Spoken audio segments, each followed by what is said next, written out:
Welcome to the Michigan Man Podcast on Wolverine Sports Radio, a member of the V Sporto Network, and in partnership with SB Nation's Maize and Brew, for Wolverine fans from coast to coast.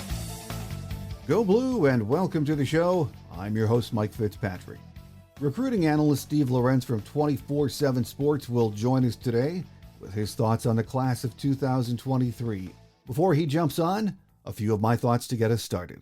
Baseball, softball, and other spring sports are in full swing right now. Still, most of you want to just hear football news, which is kind of hard to come by right now. One aspect of college football has no off-season: recruiting. Jim Harbaugh and his staff will be busy putting together the class of 2023 right up until December. As of today, we have a top 20 class, which is somewhat underwhelming for many of you. Some of you probably thought that following last year's Big Ten championship and playoff appearance, we would be recruiting at a much higher level. Well, we aren't yet, and I'm sure that concerns a lot of you. My guest today says there are some valid reasons why the class of 2023 is off to a slower than expected start. Joining us next on our Game Day segment is Michigan recruiting analyst Steve Lorenz from 247Sports. So stay with us.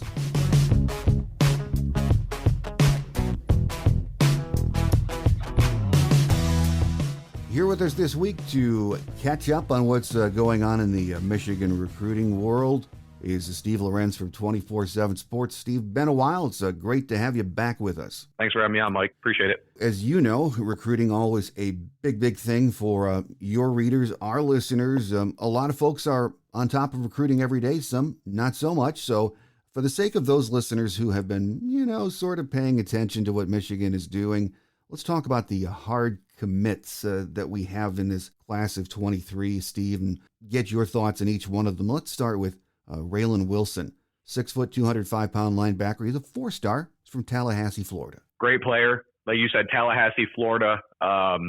Speed, athleticism, that's where his game is predicated. I want to say he just set a PR in the 100-meter dash. I can't remember what the numbers were, but I remember it being impressed for a kid his size. But yeah, Tallahassee, Florida, top 100 kid, committed, but nobody, all the big schools down south are going to keep going after a guy like him, right? Yeah, I mean, it's just part of the deal. I mean, it was known when the day he committed that wasn't going to stop, So he's visited Georgia, he's visited Florida since he made his verbal commitment to Michigan. He has not been back up to Ann Arbor yet, but I suspect either sometime later this spring or maybe something like the barbecue in July, I suppose we'll probably see him back. So, a guy that if they can hang on to him is absolutely a cornerstone for the class, right? I mean, he's that good. Like I say, Georgia, Florida were interested, but I mean, he had a bunch of the other big time offers before he committed. And kind of one of those guys, like I thought when he first committed, like not a guy you'd necessarily normally see Michigan win a recruiting battle for. Tallahassee, Florida, not really a area I feel like Michigan's recruited too heavily. But he came up for the Northwestern game last year, had an amazing visit, and then I want to say he committed right after, or it was either right before or right after the game against Georgia. So he was obviously impressed with what Michigan did on the field this season, and having been there to campus, he'd already had that experience. So worked out. But kid, they're going to have to continue to kind of recruit, until he actually signs on the dotted line for sure. Now, the next kid I wanted to talk about is a little closer to home. He's from the Midwest. Brooks Barr. He's a 3-star D lineman. He's from Loyola Academy in Wilmette, Illinois. Talk about him, Steve. Big kid. Going to be probably kind of reminds me of has a little Matt Godin, Chris Wormley style body to me. Incredibly long wingspan. Another one though, this is a guy that Mike Elston comes over from Notre Dame. This is one that Elston offered very, very quickly. So I think there was something there for him specifically. Like Barr, probably not part of the class if Sean Nua is still the defensive line coach, just based on what seemed like personal preference. Because like I said, Elston was recruiting him at Notre Dame, comes over to Michigan, offers him pretty quickly. Michigan, they love those versatile pieces up front. They like the guys they can move in, between 3-tech, 5-tech type deal. Mm-hmm. I think he fits. He's definitely more of an interior guy, but again, I think that wingspan, if he shows the athleticism, could be a guy in certain packages they put on the outside. So nice pickup. Defensive line's always a spot you want to add like versatile regional guys too are always really successful. I want to say Barr had like Iowa and Wisconsin, and so those are the kind of schools you'd like to see a regional kid up front have offers from. So nice pickup. Not a guy I think that Michigan fans are ever going to have to really be concerned about as far as his commitment goes. He seems pretty solid. Well, the next kid is running back Cole Cabana, who in Southeast Michigan we hear a lot about. He's a 4-star, 5'11", 170, but everything I hear about him is that he has got some wheels, Steve. Yeah, he's super fast. I believe he's one of the fastest backs in the country for sure. He's also moved up the rankings pretty consistently the last 2 months or so. Biggest thing with Cole, talk about versatility with Barr. I mean, at the back spot, I think Cabana is among the most versatile guys in the country as well. I think so. Michigan only signed one running back last cycle with C.J. Stokes. I look at Cabana as really almost like an offensive athlete because he's got a lot of ability as a receiver. And I don't know if you've seen the NFL, I think he was just in the news, Deebo Samuel. San Francisco's used him as, like they call it, that wide back spot where they'll split him out wide and they'll run the ball with him. I think Michigan might try to do that with A.J. Henning this year too.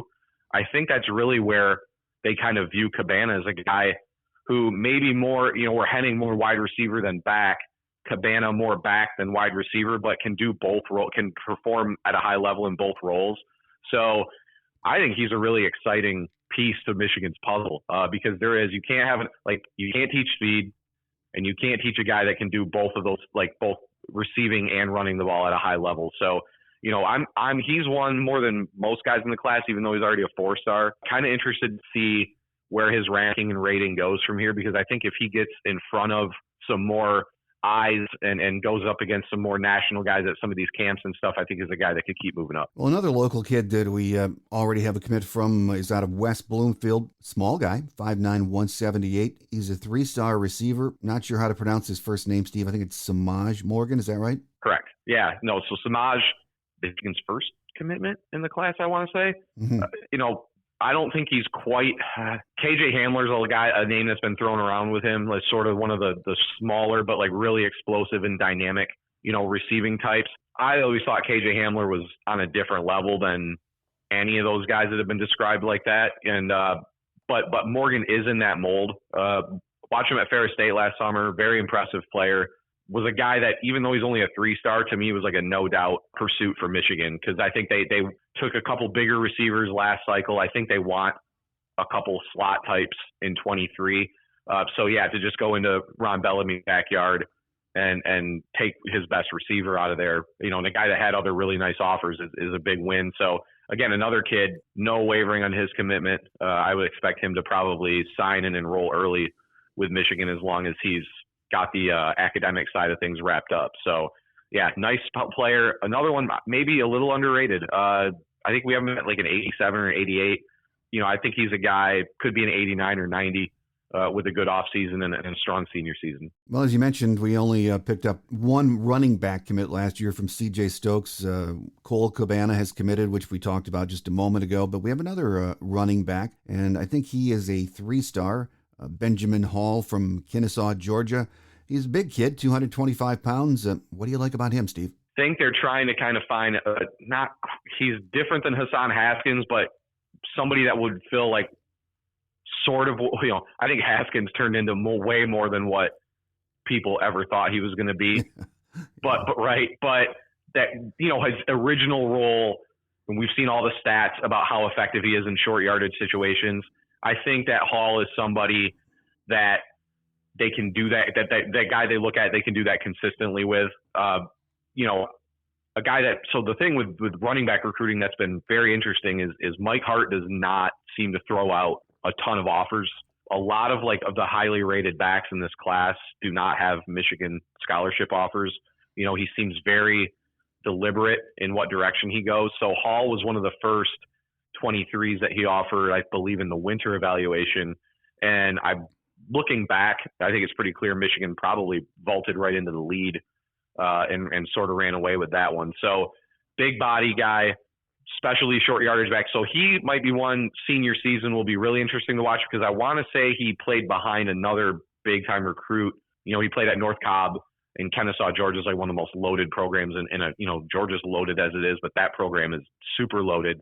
So he'll get a much bigger opportunity to showcase his skills this season. So I think if there's maybe a couple guys in the class whose film I'd be really interested to see senior season, it's definitely Hall would probably be near at the top of the list. So would add Miami just offered him yesterday. I want to say, he just committed. If he gets some more big offers, maybe he is a kid that'll take some visits, but I just say that Miami offered him just for the fact that, that's nice to see another pretty big school. Cause that's one thing that was kind of commented on about his commitment was, Michigan was probably his best offer by a decent amount, so I think some fans were a little underwhelmed necessarily, but you see a school like Miami where, South Florida alone is loaded with good running back prospects. Seeing Miami offer it says a lot about maybe this kid's abilities. Well, last of the commits right now, the hard commits that we have in this class of 2023, Steve, is another local kid, Adam Samaha from Ann Arbor, Huron. Of course, kickers don't get ratings, so how good is he? Michigan thinks he's the best. Nice to have a great kicking prospect right in your backyard, right? I mean, well, it is. It's like these guys, like you said, Mike, they never get ranked, so they never get any love, where it's like, he'd probably be the number one ranked player at his position, and you can't understate. We've seen with Jake Moody winning the Groza Award or whatever. You can't understate how great or how valuable a great kicker is.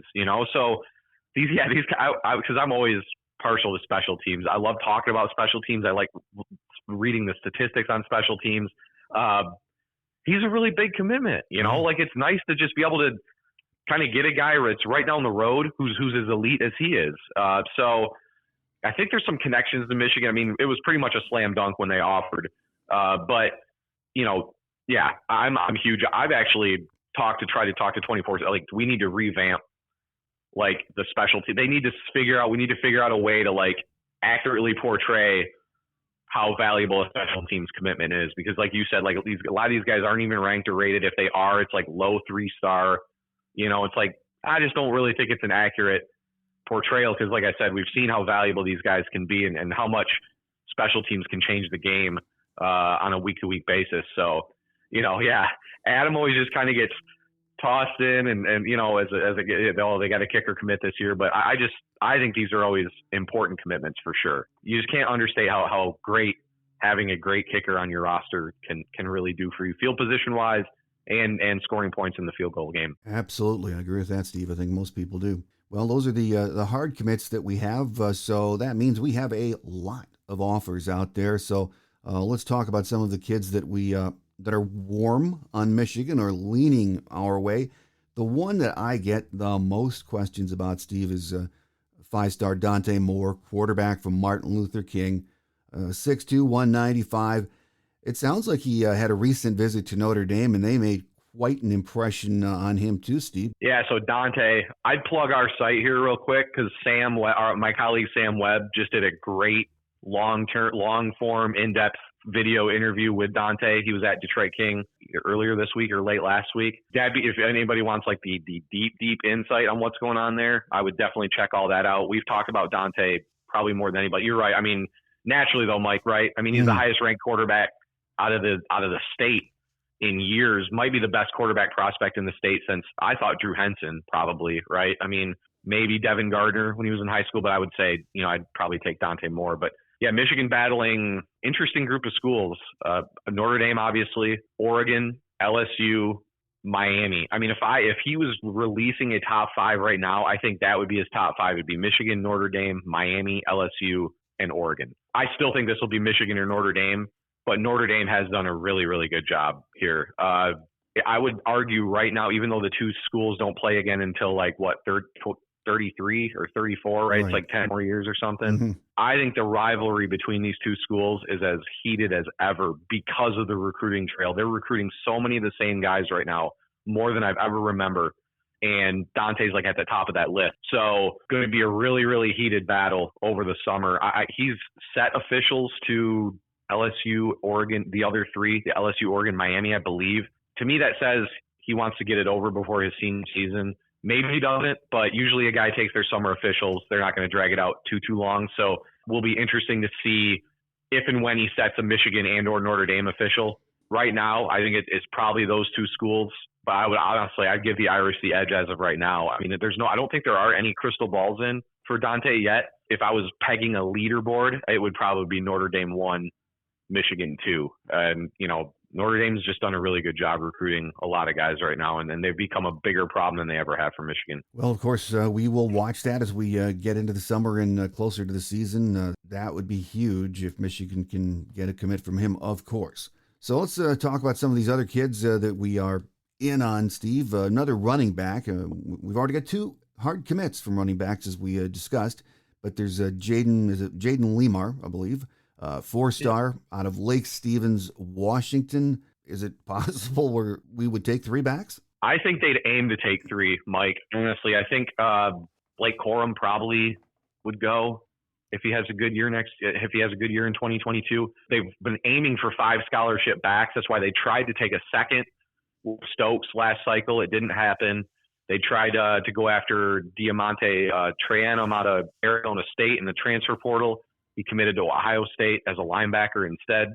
So they've been trying. And like I said, with Cabana kind of being a back receiver sort of deal and Hall being like more of a big body, I think they still sort of want that, what you'd consider a bell cow, like a number 1 back type guy. You know what I mean? Mm-hmm. Like a guy that doesn't fit into like a super defined role, but could be a guy that could get 20, 25 carries a game if you needed him to. So, yeah, I think they definitely want a third back. Limar is definitely one of the guys that has been in the conversation there. But here we are talking about a kid from Washington, and I would say Michigan's biggest competition is probably Notre Dame.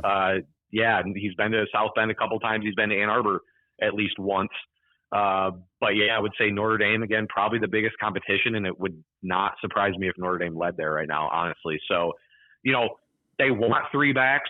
It's going to be hard to convince a third guy at the position to commit, in my opinion, right? I mean, it's just depth chart. You're already looking, it's like, you want to commit to a school that doesn't have any running back commitments, or do you want to commit to one that says that has 2 running back commitments? So that'll be interesting to see how they kind of, go about that dynamic. But yeah, Notre Dame probably the leader for Limar if I had to guess right now. Well, next up, I'd like to talk about a couple of 5-star wideouts that are leaning towards us. From what I understand, Jaylen Brown from Miami, Shelton Sampson Jr. from Baton Rouge, both of those places, especially Louisiana, not friendly to Michigan. No, I mean, remember Louisiana used to be friendly to Michigan back in the day. Chris Howard, Leroy Horde, Anthony Thomas, right. James Hall, right? I mean, it used to be, but I think LSU was a pretty mediocre program back then. Sampson first. Michigan just made the top 6.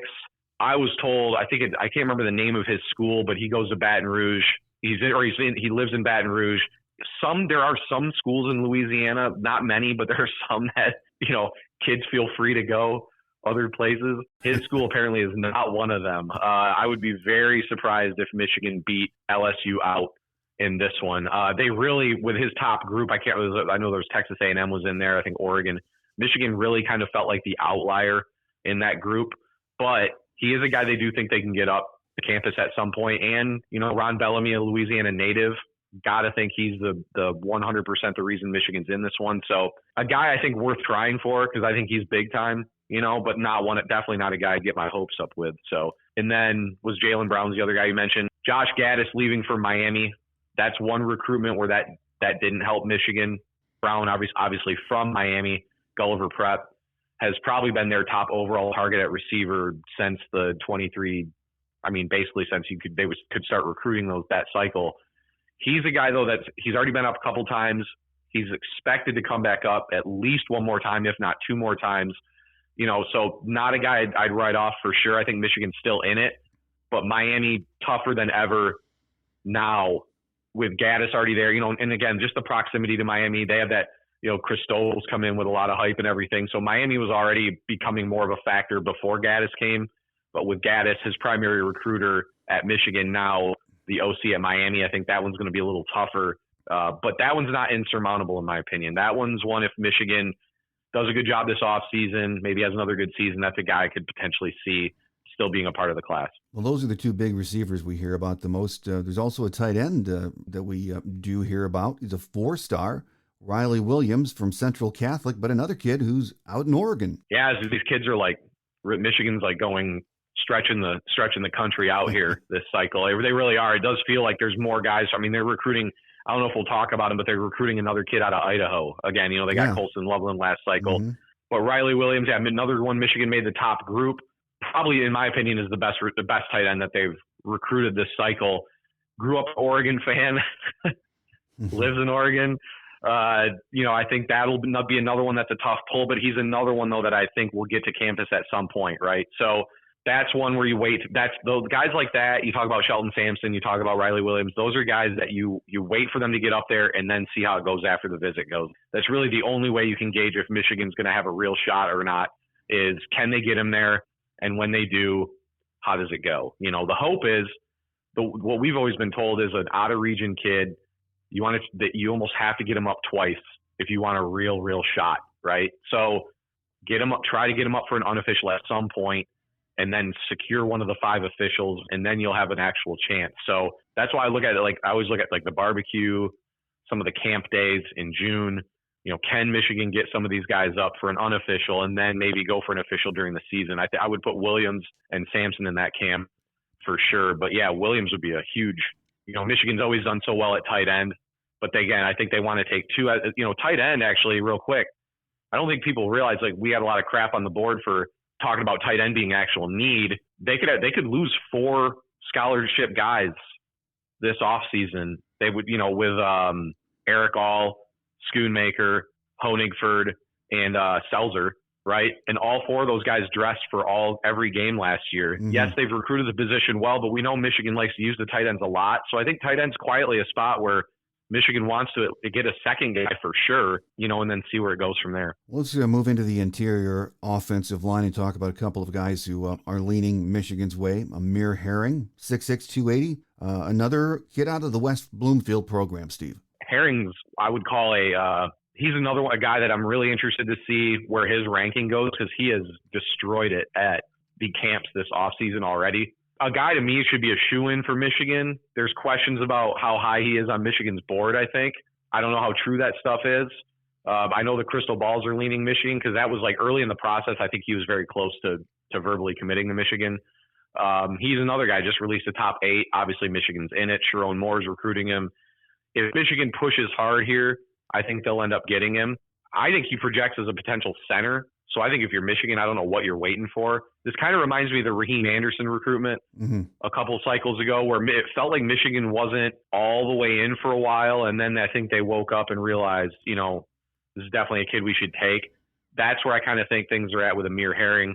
To me, he's just, like I said, should be a shoo-in. I think he's a really good prospect, and I'm kind of wondering what the holdup is there. So not sure who the other competitors would be. I know, I think a very random at top 8. I think Michigan State was in there, Mizzou. There was a couple other schools in there, so Penn State maybe. But yeah, I think he's a guy that if Michigan really wants him, I think they can go get him. Well, the other interior guy that I read about the most is Sam Pendleton. He's a 4-star, 6'5", 305, so he's a huge kid. But again, he is out of North Carolina. So that's been the Pendleton recruitment's been an interesting one. Michigan offered him very early. They got him on campus right away. They led. Well, then Clemson offered, and I think Clemson led. And they visited Michigan again, and I think Michigan led. And then Notre Dame offered, and he went and visited Notre Dame. And here we are again in a situation I think Notre Dame is probably the leader. The difference is he's actually set a commitment date now. So I think Michigan has a real uphill battle with that one because I don't think he's going to be coming back to Ann Arbor before he makes his decision. So if I had to choose right now, I think he chooses Notre Dame. I think, sorry to everybody out there, probably sick of me already talking about Notre Dame, but I do think that the Irish are probably going to secure his verbal.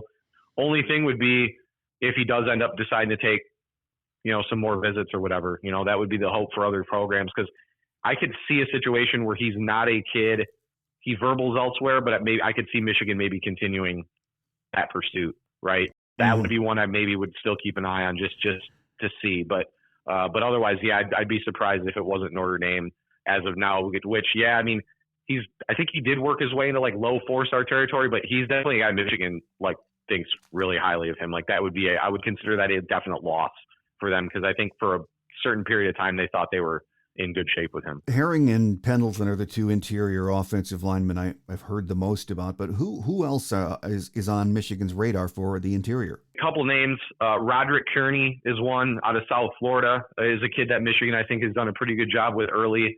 I think they'll get him up to campus at some point. He's kind of your classic 4-star Florida kid, though. He's got Florida State, Florida, Miami. He's got a lot of those schools down there. So those are never the easiest ones. Another guy to watch out for is a kid named Kobe Keenum out of Alabama. He came up for the spring game and he's a guy, I think, whereas Herring, I think, could project a center or guard. I actually think Keenum is like straight up center. If Michigan becomes a major factor in that one, does that impact? Because they were very impressed with Keenum when he came up to campus. So I feel like he's a guy they're going to keep recruiting. So, and Alabama and Auburn haven't offered yet. So, that helps for a kid out of Alabama. But either way, is a guy that Michigan, I think, sometimes when they get a kid up to campus, you want to see them physically, get to know them. Then you kind of learn if you're going to actually really go strong after them. Keenum was very impressive, apparently. So it's a guy I think they'll go after. But those are the two other names off the top of my head that really kind of stick out as far as interior guys. Well, as far as the offensive tackles go, we're in on some really highly rated guys and some big dudes too. 5-star Caden Proctor from Des Moines. He is 6'7", 330 pounds. Yeah, and he doesn't move like he's 335 pounds either, though, right? Proctor's really, really elite. And as you'd expect, tough pull. Iowa, obviously, like you said, he's a Des Moines native. I think Iowa's right there. I think Penn State's done a pretty good job there. Michigan, though, ironically, Michigan was his first scholarship offer. He visited campus. That's how long these guys get recruited. It was like 2 years ago, I think he visited Michigan, right? And they were the first scholarship offer for him. So they have that in their back pocket. And, Michigan in a position right now, coming off the Joe Moore Award, probably 4, if not all 5 of the guys that will start for them this year will get drafted in some capacity. Mm-hmm. If they have a lot going for them up front, it's always tough sledding with any elite top 10 overall 5-star kind of guy. So, the kind of guy Michigan should be taking a swing for the fences with, but not a guy I would be like putting any stock into or getting my hopes way up for sure. Well, another kid we're in on he's huge too, is Caden Green. He's a 4-star, 6'5", 310, and he's from Lee Summit, Missouri, Steve. Yeah, so Missouri has become a pretty important recruiting area for Michigan. They had guys in Kansas City and St. Louis for multiple days this week, actually. So that's a geographical area where fans may want to pay a little bit more attention to. But as far as Caden Green goes, feels like Michigan and Oklahoma, not to continue the pessimism, but he has a lot of connections to Oklahoma. But this is one where Michigan's done a really, really, really good job. And I would not count them out on this one for sure. As long as he comes back up to visit, which he said is going to, he's supposed to take an official. So as long as they get him back up there for that official, I think they're still going to get their shot. But I do think Oklahoma, there's proximity, and I want to say one of his parents may have went there or something like that. But either way, there are some connections to the Sooners program. But it's a 2-team race there between Michigan and Oklahoma for sure. Well, another big guy we're in on is Charles Jagusa, 6'6", 308 pounds. He's a 4-star, or what do you like about him, Steve? So he's one of my favorite players, in the class. I think he's got massive potential. One of those guys that whatever his listed weight is, he doesn't look like he comes close to even weighing that much. One of those guys. Yeah. So Michigan, Notre Dame, 2-team race again. This is one, though, I think, Michigan just had him up. This one I think is pretty close. This is right up there with the Dante Moore stuff, I think. I think Michigan, Notre Dame are far and away the top 2 teams. I do think he's considering Arkansas also, but Michigan and Notre Dame, have done the best job here. He's, Green and Jagusa are probably their top 2 tackle targets, honestly, as far as gettable guys. And so they're in a couple of 2-team races with each of those guys. So Jagusa, Michigan, Notre Dame, and as a kid that, like I said, I think his potential's through the roof. He was a guy when they first offered. I think he was either a 3-star or unranked. Was a guy that right away was like, no, this guy's not a 3-star. This guy's legit, and I think he's in the top 100. So just visited Michigan and Notre Dame. Came up to Michigan last. I think Michigan did a really good job with him, and that'll be one to watch for sure. That's one Michigan I think can win. Well, another kid we're in on is closer to home, Trevor Locke, 3-star. He's from Indy, 6'6", 285, said to be leaning Michigan's way. Locke is definitely a guy that Michigan fans should be familiar with too. I don't know if he's like quite plan A, right? It depends on how many guys they're going to take up front. But I do think he's a guy. This is another one that I could see in the class. Kind of one of the quieter targets for Michigan this cycle. Maybe hasn't gotten as much pub as like the guys we've already talked about. But again, quietly has 20? He's got a decent amount. He's got a lot of offers from some solid schools. More of your closer to being a refined product up front, than a guy like Jagusa, let's say, but doesn't take away from his ability. So definitely a guy to watch. One where I think Michigan's in solid shape, but I don't think he's in any hurry right now either. So could be a guy that adds more offers and gets more options as the process goes. But I'd probably peg him as, if he was doing his 5 official visits, I bet Michigan would be one of them right now. Well, over on the defensive line, on the defensive side of the ball, let's start and talk about a few of these kids. We're in on some good ones there too. Jason Moore, a 4-star from a football powerhouse, DeMatha Catholic, 6'6", 255 pounds. This kid looks good. Yeah, he's great, right? Comes from an excellent high school program at DeMatha Catholic. Michigan had a lot of bad luck for the spring game. He was supposed to visit for the spring game, but his brother is actually the Villanova kid that got injured and had to miss the Final Four game or whatever. So his family went to the Final Four game to go support. He went there instead of going to the Michigan spring game because Nova won. So if Michigan had beaten Villanova, let's say, he probably would have been up for the spring game, right? So it's it just always seems to happen to Michigan. But either way, yeah, I mean, Jason Moore, so he was really highly rated when we first came out with our 23s. Then he dropped a little bit. I think he's going to go back up. He's got all of them. He's been to Notre Dame. He's been to Ohio State. He's been to Penn State. He still hasn't been to Michigan yet, but I actually think Michigan they're in a spot. That's one I think they can win also eventually. That's one that they just got to get him up there at campus.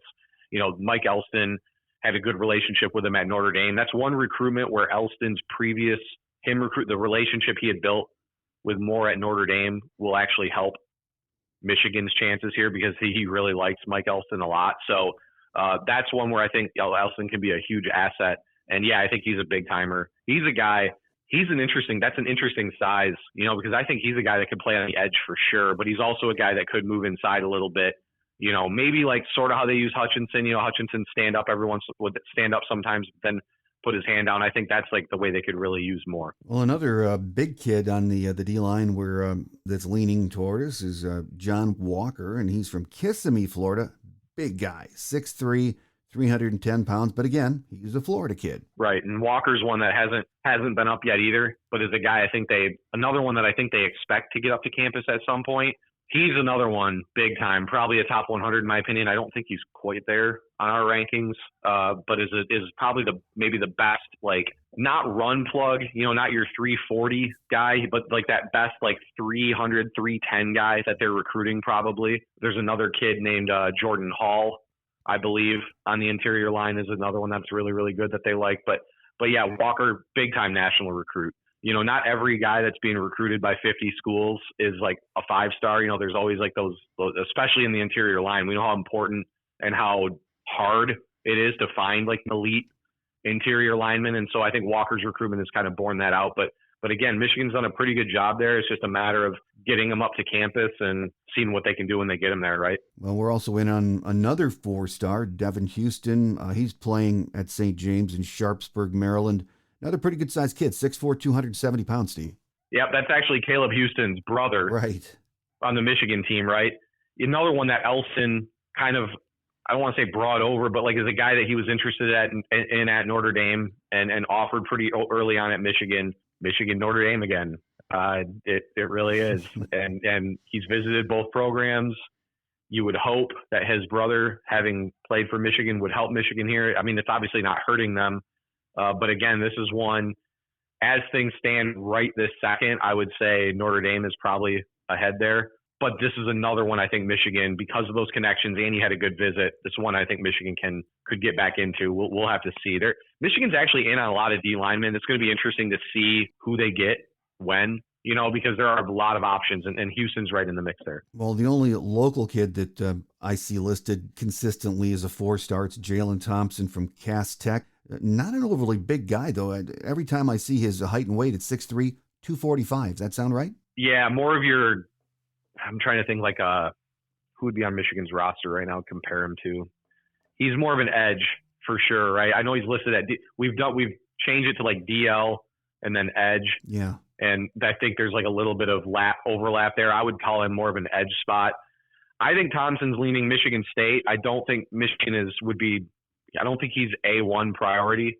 Like if he didn't go to Cass Tech, I'm not sure how hard Michigan would be pushing there necessarily. I think he's a really good player. That's not to say I think Michigan's correct, right? It's just I'm not convinced Michigan is really making him as much of a priority as, let's say, Michigan State is. I'd be very surprised if Thompson was not at least verbally committed to Michigan State at some point, because he's definitely been a top priority for Mel Tucker's crew for a while now. Any other defensive linemen that are leaning our way that we haven't discussed so far? So are we doing edge separately? Because the edge is there's Nicholas Harbor on the edge. Is like he's that kid that's like running like freak track times. Like legitimate Olympic level, like sprinting times at 6'3", 240. Right. Just the most insane athlete that we've ever covered since I've been doing this for sure. Harbor, one of Michigan's top 5 overall targets for sure. Samuel Mpemba, edge out of IMG Academy, is another guy, 5-star. Elston's done a good job there. He was up to campus not that long ago. Is another guy for sure I'd be watching. There's a ton of like those tweener, edge DN type guys that they're recruiting right now. Those are the 2 huge ones. There's another kid named Collins Achiampong out of Anaheim who 6'8", 230? Yeah. Basketball player by trade. Michigan will be he's releasing a top 6, I think, today. Michigan will be in it for sure. I'd lean USC there, but man, this kid, he's only a 3-star right now.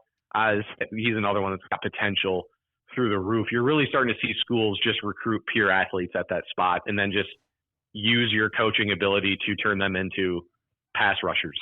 And so Achiampong, not as highly ranked as Harbor because he's not as athletic, but high ceiling type kid at the spot. I mean, those are the 3 that really jump out to me on that edge spot too. So like those are definitely names. But yeah, if you want some entertainment, go watch Nick Harbor's track times. Go watch his track runs on YouTube and stuff. It's crazy. I mean, he's outrunning kids that are half his size. It's insane. Like it's crazy. It looks like a grown man running against kindergartners when he's out there. I've never seen anything like it. So something for listeners to do out there when they get a few free moments. Well, sticking with the defense, we talked about linebacker earlier in the sense that Raylan Wilson from Florida, Tallahassee, is really the only hard commit. And I know we have a lot of offers out there, Steve, but who are some of the other linebackers that might be leaning Michigan's way? Yeah, linebacker's been actually really interesting, because they do have an elite guy committed, but there's a lot of guys that they're like in it for, but nobody I would call like a heavy lean or anything. I know Phil Picciotti, 4-star out of Pennsylvania, is a kid they had up to campus about a month or so ago. Really liked his visit. I think Michigan is in the race there. I know they're trying to there's a pair of twins out of Florida, Andrew and what's the other one's name? I always want to say David Harris, but I know it's not David Harris. Andrew Harris and his twin brother. I'm sorry to the twin if he's listening. I'm sure he's not, but 4 stars out of Florida. Michigan's been working. Michael Harris, sorry, that's it. Michigan really working hard to try to get those guys up to campus. We'll have to see where that goes. They've just put out a couple offers at linebacker too. That was one spot that we were waiting to see how many offers they would put out during this winter or this spring evaluation period, because the board has been kind of mysteriously small. So those are like the only names that really jump to the forefront of my mind right now. It's really, it almost puts a lot of pressure on them to try to hang on to Wilson, honestly, because it's been sort of slim pickings at linebacker so far. It sure has. As far as cornerbacks go, we have we're in on a really good. I've seen tape on this kid too. 5-star Kermani McLean. He's from Lakeland, Florida. Said to be very interested in Michigan. Who are we battling for him, Steve? So McLean is like your every team and every program in the country wants type of guy, right? Michigan did make his top group, though. Good test for Steve Clinkscale, who I actually think is one of Michigan's best recruiters. Clinkscale's put into a lot of tough areas to try to recruit kids out of. You're talking about Lakeland, Florida. Yeah. I mean, there's not a program in the country that's not going to get a chance to watch that kid play at some point. And so he's, number one corner in the country. I think that's legit. I think he is the top corner prospect in the country. Just your typical, you name them, Bama, Florida, Florida State, Miami, Georgia, Texas A&M, USC, like all those schools are somewhere involved with him. So kind of, I would treat that a lot like maybe the Caden Proctor one, right? Where it's like, I think Michigan will get an opportunity, but not, you do not invest a lot of feelings in, in him going to Michigan. Cause it's just one of those deals where at the end of the day, the odds are just against, I'd bet the field. If I was any program right now, I'd be betting the field. I just don't think there's a kid that he does not have like a clear favorite and is not going to be one in any hurry. I'd be surprised. As we mentioned, we don't have a cornerback hard commit yet. Who are some of the other guys, and how many cornerbacks do you think we need to take in this cycle, Steve? So I think they can be picky at corner finally. It's been a while, but I don't think there's a lot of pressure to take too many guys if they get the right ones, right?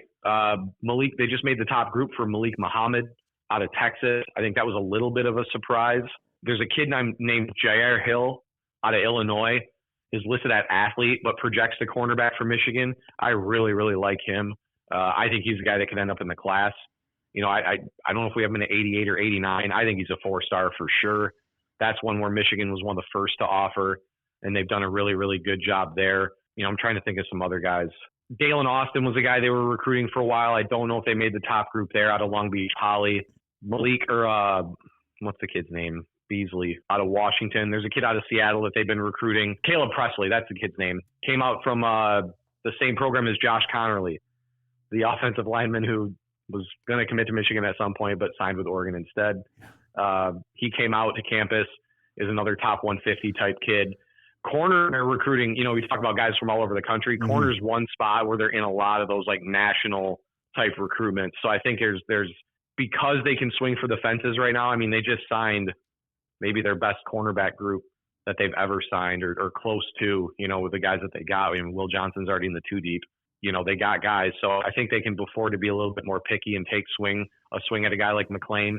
But again, there's really no crystal balls where Michigan's leading for any corners or anything right now. I think it just really is about same drill as just getting some of these other guys on campus and get, keeping the seat warm for hopefully another big season, and they can get some commitment. Well, from what I understand, we've offered 29 or 30 safeties in this class so far. No hard commits, Steve. So are we making inroads with any of these 29 or 30 kids that we've offered so far? I think one newish guy, I mean, not new in that he was offered, but new that we know Michigan really wants, is a kid named Marvin Burks Jr. out of St. Louis, 4-star. Michigan made, I think he released, he did one of those top 15s or something where they only eliminate 3 schools. He did that. Michigan made it, which it was expected, but he's a guy that Michigan is making a big time priority.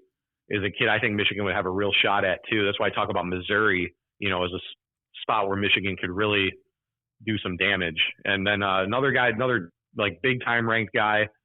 The other one I talk about is Derrick Williams, but again, Louisiana.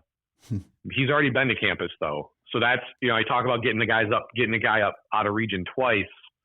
They've already gotten him up for the unofficial, and it was a very good unofficial. I can't remember. He doesn't go to John Curtis, but it's another one of the powerhouse programs down there in Louisiana. Not a school. I think LSU would probably be the favorite just based on history, but not a slam dunk to go there. So that's one, again, talk about Ron Bellamy. That's one where I think Michigan could maybe make some headway. But those are I would say those are the 2 big names at safety that Michigan is probably going after right now. After that, there's a lot of names, but nobody that is super priority A1 type guy necessarily. Well, let's talk about the athletes category, which seems to be expanding for teams. And one of the kids that we're after, again, I've seen tape on him, and 3-star Kenyon Sadiq. And we talked at the top of the show about places that we have not recruited very often. Idaho Falls is where Kenyon resides, and again, we really have not spent a lot of time in Idaho, have we? No. So when Michigan signed Colton Loveland last cycle out of Idaho, it was their first or only the third varsity letter ever from Idaho, and like the other two were from like 1906 and like 1890. I'm serious. It was funny. We actually interviewed him on signing day, and I actually looked it up while we were interviewing him, and I think we had a long snapper walk on from Idaho like in 2013 or 14. But besides that, yeah, nobody. But yeah, Michigan evaluated, like Sadiq was like 3 weeks ago, watched his film, and immediately got on the phone with his coaching staff and offered him. I mean, it was a no doubt offer. He's a guy already bumped up to 4-star status on 247. I think he'll go. He's a riser for sure. He's a 3-star in the composite still, but we have him higher than the composite. He's going to keep going up. I mean, he's legit. Like, I think he ran a 10.8 100 at 6'3", 205. I mean, just some of the times that these kids are putting up it's just insane nowadays. But he is he's another one, sort of like Harbor, in that some schools are recruiting him at receiver, some schools are recruiting him at linebacker, some are even maybe talking to him about that edge spot. Michigan's recruiting him at receiver right now. I think he'd be a better linebacker personally. That's my opinion, but I think he could play either one. But yeah, I mean, he's a kid. Definitely a name to watch though. Oregon is probably the main competitor there, but I think Michigan offering as early as they did is going to be a big asset for them. And having Colton Loveland signed to the program has helped, because Colton Loveland has been helping try to recruit him, and would be really funny if Michigan signed the top player in Idaho for 2 cycles in a row. It'd be kind of a neat, interesting little thing. So Sadiq is absolutely a name to watch. The other kid under the athlete umbrella that we read about a lot is a kid named Cade Eldridge, 6'4", 235. Now, he's a 3-star, and he's a West Coast kid out of Linden, Washington. Where does Michigan see him fitting in, Steve? So I think Eldridge is more of a, where Sadiq would be a receiver. I think Eldridge is either a tight end or a linebacker for Michigan. I would say tight end probably. With his size, more of your inline tight end type kid. I think they would like a flex and an inline. They had the Rapplier kid committed out of Massachusetts. He flipped to Penn State. Would be more of your flex style tight end. I think Eldridge is a guy who would project more of that inline guy. So those are the 2 spots I think they're looking at him at. Another one that they got in pretty early with, and I think that'll be an asset for them. He's actually visited campus already, had a really good visit. That's when Michigan offered him. And, getting that personal offer instead of over the phone, I think is always a good thing when you can do it. So, I think that puts Michigan right in it.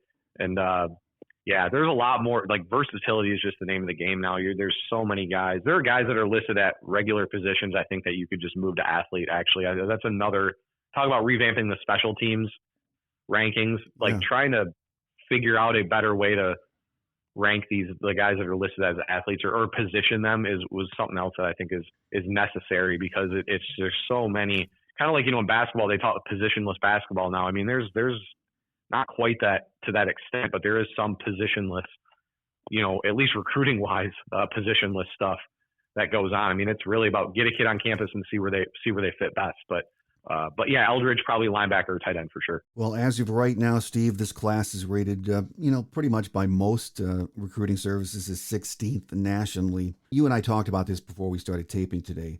Do you think Jim's, dabbling with the NFL in January and then losing 2 coordinators in the offseason has been the major factor in slowing down commits this year? The NFL stuff didn't help. I don't know if there's any way. It's not positive, but I guess at least Harbaugh was honest about that. He's probably, maybe I'd argue, I don't know how many, you could probably count the amount of college coaches on one hand that would be upfront with players and recruits about what was going on. Yeah. So there is that, where recruit should be able to, when he says he's committed to Michigan, they should be able to take him at his word. Doesn't always work that way though, especially now that other schools are just going to jump all over the fact that he legitimately was looking at the NFL, right? I mean, coaches in other schools were doing it before he ever actually did it, and it was BS, but they did it, and I'm sure it worked in some cases. Now they're not going to stop. So, it's something that he's going to have to combat for sure. It probably has slowed down things a little bit, which, yeah, when you're coming off a Big Ten championship and a playoff appearance is it's probably a little frustrating, right? I mean, the names that we went over, pretty frustrating to have to listen about Notre Dame and these other programs and stuff.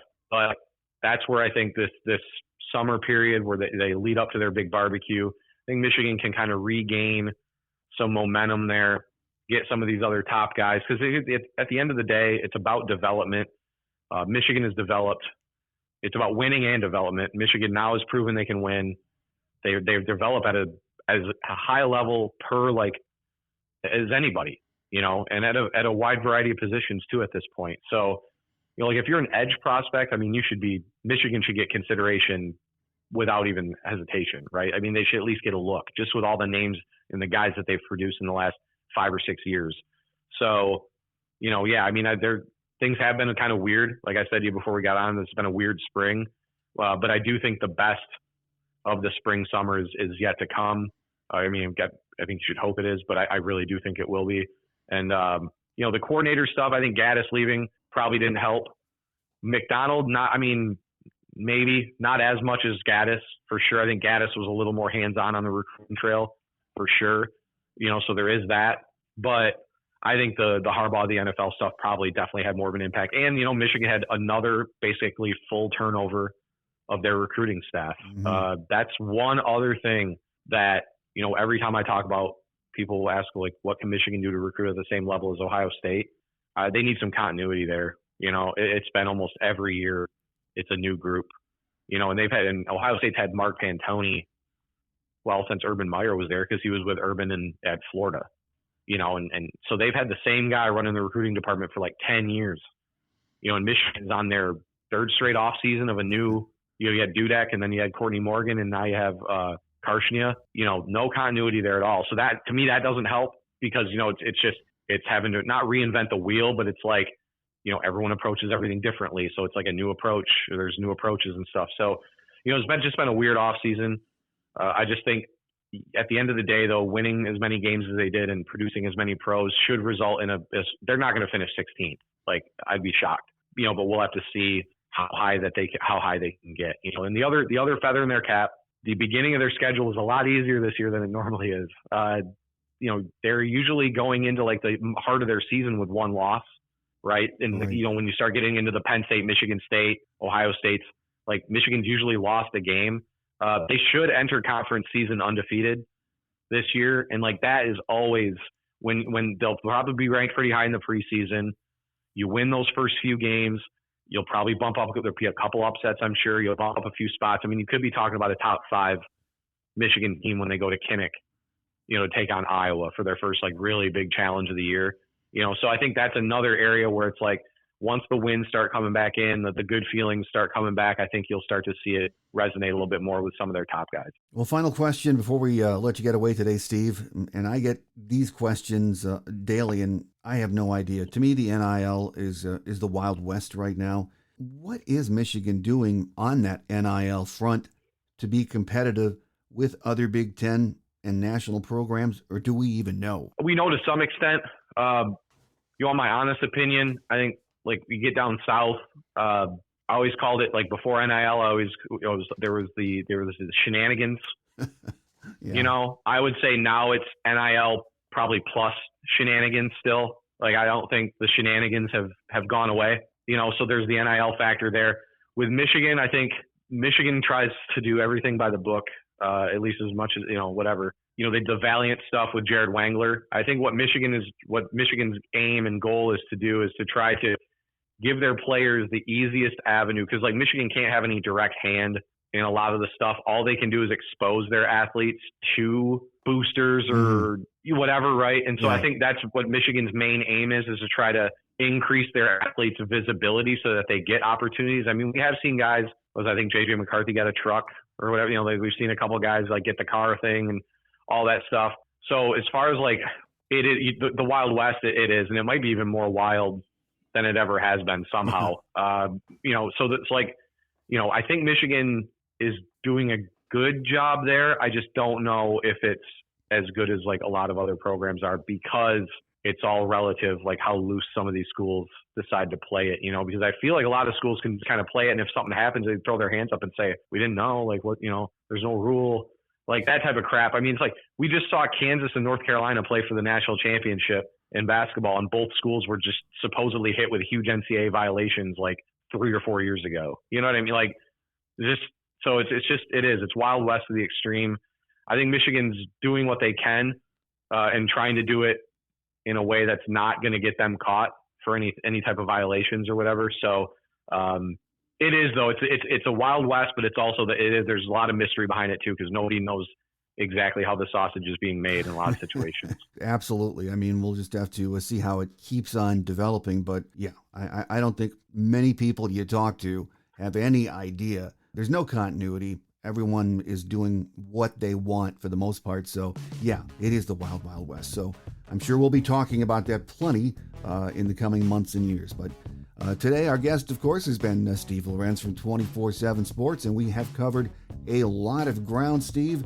And it's going to be busy right up until commitment date. So we're going to get you back for certain soon to see what's happening with the summer recruiting. So thank you for being so generous with your time, and we look forward to that next visit, Steve. No problem, Mike.